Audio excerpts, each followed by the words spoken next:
am Ravens. I am studying second class. Now I am going to tell moral values of Mahatma. సహాయం చేస్తే మర్చిపో, సహాయం పొందితే గుర్తు పెట్టుకో. మంచి పుస్తకం వెంట ఉంటే మంచి మిత్రుడు ఉన్నట్లే. చదువులో ఆనందం పొందితే జీవితంలో ఉన్నంత శేఖరాలకు చేరుకుంటాం. ఈ ప్రపంచం మనిషి అవసరాలు తీర్చగలదు, కోరికలను ఎప్పటికీ తీర్చలేరు. మేధావులు మాట్లాడతారు, మూర్ఖులు వాదిస్తారు. అందం అనేది మన నడవడికలో ఉంటుంది, మన ఆడంబరంలో కాదు. ముఖంపై చిరునవ్వు లేకపోతే ఎంత బాగా తయారైన వ్యర్థం. మరణానికి భయపడడం అంటే చిరిగిపోయిన బట్టలను వదలడానికి వీలుపడడం. విద్యను దాచుకోవడం కన్నా పంచితే పెరుగుతుంది. సత్యం ఒకటే జీవితాన్ని మంచి మార్గంలోకి తీసుకొస్తుంది. ఎవరైనా మనకి ఇచ్చేది తాత్కాలికమే, మనం కృషి చేసి సంపాదించుకున్నది శాశ్వతంగా ముదిరిపోతుంది.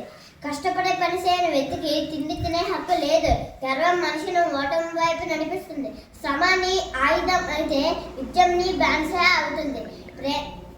ప్రేమతోనే ఏదైనా సాధించాలి. పొదుపు చేయవలసిన చోట ఖర్చు చేయవలసిన చోట పొదుపు చేయకు.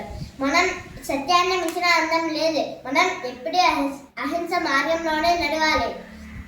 పుస్తకం గొప్పతనం అంటే అందులో ఉండే విషయం మీద ఆధారపడి ఉండదు, అది మనకి అందించే ఆలోచన మీద ఆధారపడి ఉంటుంది. కులమత భేదాలు ఎక్కువ తక్కువలో ఉండకూడదు. ప్రేమ ఉన్న చోట జీవితం ఉంటుంది, పగ ఉన్న చోట నాశనం ఉంటుంది. అందరూ అహింస మార్గంలో నడవాలి. సత్యమేవ జయతే, సత్యమేవ జయతే. Thank you.